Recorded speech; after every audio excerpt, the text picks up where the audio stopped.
এরপরে প্রশ্ন হলো, আমি একজন ভারতীয়, এখানকার হিন্দুত্ববাদীরা একের পর এক মসজিদের বিরুদ্ধে মামলা করছে। তারা প্রমাণ করার চেষ্টা করছে দেশে বড় বড় মসজিদগুলো প্রাচীনকালে মন্দির ছিল, বিভিন্ন অজুহাতে সাম্প্রদায়িক হিংসা সৃষ্টির চেষ্টা করছে। আহ, আমাদের মসজিদগুলো দখলে পায় তারা করছে, এরকম পরিস্থিতি এখানকার মুসলমান নাগরিক হিসেবে আমাদের করণীয় কি?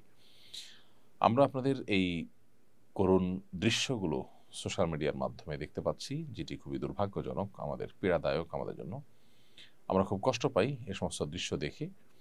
আমরা আপনাদের জন্য দোয়া করি মনে প্রাণে, আল্লাহ রাব্বুল আলামিন আপনাদের এই কষ্ট দূর করে দিন, আপনাদের এই দুঃখ দুর্দশা আল্লাহ সুবহানাহু ওয়া তাআলা মোচন করে দিন, এবং আল্লাহ তাআলা আপনাদেরকে এই পরিস্থিতি থেকে উত্তরণের পথ বের করে দিন। আমরা দোয়া করি মনে প্রাণে। সেই সাথে আপনাদেরকে বলবো, আপনাদের দেশে যে সমস্ত ওলামা একরাম আছেন, সে সমস্ত বিজ্ঞ পণ্ডিত এবং দায়িত্বশীল ওলামা একরামের পরামর্শ এবং তাদের পথ নির্দেশকে আপনারা মেনে চলবেন। তাদের পরামর্শ এবং তাদের পথ নির্দেশ যদি আপনারা মেনে চলেন, তাহলে ইনশা আল্লাহ তাআলা আশা করা যে আমরা সঠিক পথের দিশা পাবো, আপনারা সঠিক পথের দিশা পাবেন। আমরা যেহেতু সে দেশে থাকছি না, এদেশে বসে সে দেশের পরিপূর্ণ পরিস্থিতি, আপনাদের প্রেক্ষাপট, ভালো মন্দ দিকগুলো বিবেচনা করা আমাদের দ্বারা পুরোপুরি সম্ভব নয়। সেজন্য আমরা আপনাদেরকে আসলে সুনির্দিষ্ট গাইড দেওয়া এখান থেকে কঠিন। তবে এটুকু বলবো যে আপনারা এ ধরনের পরিস্থিতিতে বিচক্ষণতার পরিচয় দিয়ে আপনাদের সার্বিক দিক বিবেচনা করে তারপর আপনাদের সিদ্ধান্ত নিতে হবে যে আপনাদের করণীয় কি হবে। মামলাগুলোর যদি আইনিভাবে মোকাবেলা করার মতো শক্তিশালী ব্যবস্থা থাকে বা সেরকম ন্যায় বিচার বা সুযোগ থাকে, তাহলে অবশ্যই সেটা করা দরকার।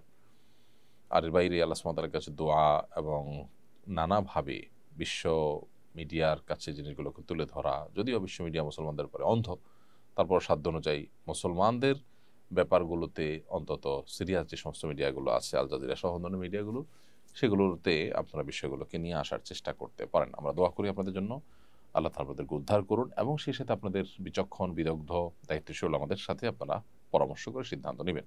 এরপর এমডি খোকন আপনি লিখেছে, আমি দুবাই থাকি, অনেক সময় মসজিদের ভেতর জায়গা না পেয়ে বাইরে নামাজ পড়তে হয়। কখনো কখনো মেয়েরা অর্ধলঙ্গ অবস্থায় চোখের সামনে দিয়ে যায়, নামাজরত অবস্থায় নজরে পড়ে যায়, এতে নামাজ হবে কিনা? আল্লাহ তাআলা মাফ করুন, মুসলিম দেশেও এ ধরনের নোংরা দৃশ্য আমাদেরকে দেখতে হয়, এটি দুর্ভাগ্য আমাদের জন্য। তো বাইরে যদি আপনি নামাজ পড়েন, তাহলে সেক্ষেত্রে এরকম দৃশ্য চোখে পড়বে সেরকম আশঙ্কা তৈরি হলে আপনি প্রয়োজনে চোখ বন্ধ করে রাখবেন। তারপরে আপনি চেষ্টা করবেন নিজেকে সেভ করার এই ধরনের দৃশ্য দেখা থেকে। আল্লাহ তাআলা আপনাকে হেফাজত করুন, এবং আমরা দোয়া করি যে ঈমান আমল আমাদের নিরাপদে থাকুক, এবং এ ধরনের গুনাহের যে পরিবেশ আছে সমস্ত পরিবেশ থেকে আমরা যেন বেঁচে থাকতে পারি। আল্লাহ তাআলা আমাদেরকে সেই তৌফিক দান করুন। মুরসালিন ইসলাম লিখেছেন, আমি মালয়েশিয়ায় থাকি, এখানকার মসজিদের ভেতর বিভিন্ন মানুষের ছবি থাকে, এর বিধান কি? ভাই মুরসালিন ইসলাম, মসজিদের ভেতরে ছবি রাখার যে কালচারটা তাদের ওখানে আছে, শরিয়া দৃষ্টিকোণ থেকে এটা আসলে প্রশংসনীয় কোনো বিষয় না। তো হানাফি ওলামা ইকরাম, হানাফি মাযহাব ওলামা ইকরাম মতে এটা জায়েজ নয়। সেখানে ওলামা ইকরামের দৃষ্টিভঙ্গি কি আমি জানি না, তারা হয়তো এটাকে জায়েজ মনে করেন, সেজন্যই রাখেন। তো হানাফি মাযহাব ওলামা ইকরাম এ ধরনের ছবি থাকলে সেখানে নামাজ পড়াটাকে মাকরুহ মনে করেন। যেহেতু আপনারা সেখানে যারা আছেন তাদের আর কোনো ভিন্ন উপায় নেই, সেহেতু আপনারা ওখানে নামাজ পড়বেন, নামাজ হয়ে যাবে ইনশাআল্লাহ।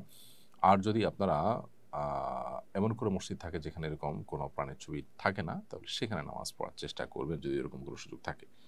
মোহাম্মদ রাশিক শাহরিয়ার আপনি লিখেছেন, জুমার দিন আমাদের এলাকার মসজিদে বাংলা বয়ানের সময় মাইক অন করে দেয় যাতে বাসার মা বোনরা শুনতে পারে, এটা কি ঠিক হচ্ছে কিনা? জি, অবশ্যই মা বোনরা শুনতে পারেন। কোনো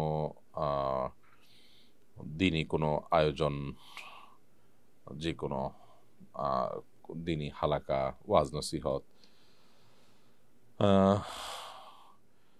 সেগুলো মা বোনদের শোনার সুবিধার্থে যদি এই ব্যবস্থা করে রাখা হয়, তাহলে সেটাকে আমরা দোষে কিছু মনে করছি না, এটা ঠিক আছে, বরং এটা প্রয়োজনীয় কাজ। তবে এতে অন্যান্য যারা আছেন, অন্য ধর্মাবলম্বী বলি বা আশেপাশে প্রতিবেশী বলি মসজিদের, তাদের যেন অনেক বেশি কষ্টের কারণ না হয়, সেদিকটাও খেয়াল রাখতে হবে। ভলিউমটা সেভাবে রাখতে হবে, মাইকগুলো সেভাবে সেট আপ করতে হবে।